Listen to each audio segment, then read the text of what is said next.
السلام علیکم۔ آج رات آسمان پر آپ ایک ایسے سبز دمدار ستارے کو دیکھ سکتے ہیں جو 50,000 سال بعد پہلی بار زمین کے قریب سے گزرنے والا ہے۔ بڑی خبر آ گئی۔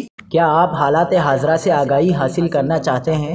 خبر کے پیچھے چھپے اصل حقائق جاننا چاہتے ہیں تو ابھی سبسکرائب کیجئے جلمل پاکستان کو اور ساتھ ہی گھنٹی کے نشان پر کلک کر دیں۔ آپ کو بتاتے چلیں کہ یہ دمدار ستارہ زمین کے شمالی نصف کرے کے اوپر 2,60,00,000 سے 2,70,00,000 میل کے فاصلے سے گزرے گا۔ یہ دمدار ستارہ زمین سے چاند کے مقابلے میں 100 گنا سے زیادہ دور ہوگا۔ زمین کے کچھ مقامات جہاں روشنی کی آلودگی نہ ہو اور آسمان مکمل تاریک ہو، اس کا نظارہ آنکھوں سے بھی کرنا ممکن ہوگا، اور قطبی ستارے کے قریب اس کی مدھم سبز جگمگاہٹ نظر آئے گی۔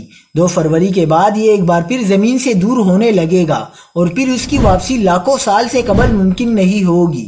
10 فروری کو یہ مریخ کے قریب ہوگا۔ ماہرین کے مطابق یہ دمدار ستارہ ہمارے سورج کے مدار میں ہر 50,000 سال بعد داخل ہوتا ہے، یعنی یہ آخری بار زمین کے قریب سے اس وقت گزرا تھا جب ہمارے سیارے میں پتھر کا عود چل رہا تھا۔